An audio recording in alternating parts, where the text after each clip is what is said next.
I'm aware that this might be a bit long, but this is probably the scariest event in my life. When I was 9 years old, I lived in Mexico. And let's just say that it wasn't a particularly peaceful year when it came to crime. At that point, I was living with my mom in my childhood home in the mountains near a forest, which, full disclosure, I absolutely loved my home since I was a big fan of the nature. One night I woke up from an absolutely horrible dream and quickly made my way to my mom's room to wake her up because I was so panicked. After I stopped crying, I got into bed with her, and as we were falling asleep, I told her that I didn't want to live in that house anymore.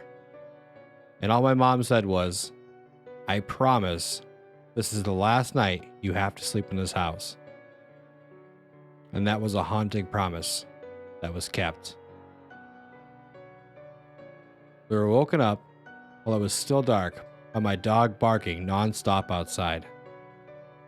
My mom got out of bed, grumbling about him being so loud that early and made her way to the front door that led to the front garden where my dog was yapping away. We had an alarm system on the doors and windows, so I just heard my mom deactivate it in order to check on what was going on with my dog. I was still laying in bed because I was cold, and it was still too early to get out of bed when I suddenly heard my mom scream, which caused me to stand up and call for her. Not even 30 seconds later, a man dressed fully in black and wearing a balaclava came into my room and told me to get dressed, and I quickly did as I was told. They took me to the living room where two men, dressed exactly the same as the one who got me, had my mom with a bandage over her eyes. I just remember her begging the three men to just leave us alone and telling them where her wallet and valuables were. But one of them just said, "That's not why we're here." They proceeded to put pillowcases over our heads and shoved us into the trunk of our car. After this, the rest of the events were a bit fuzzy, since it was hard to tell time and our sight was so limited. They had us somewhere in the forest, hidden between a rock wall and a bed mattress.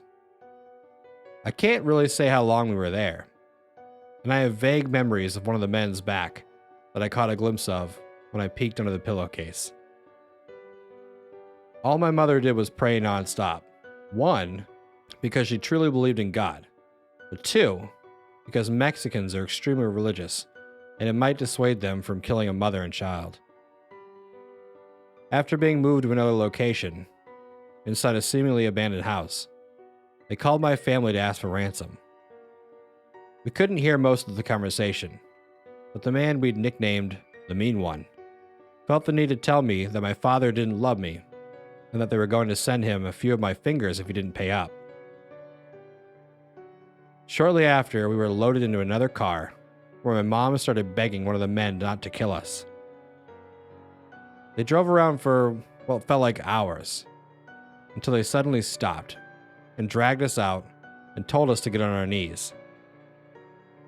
At this point, my mother was certain that we were going to get a shot, so she asked that if they did, to shoot me first, in order for me not to hear my own mother die.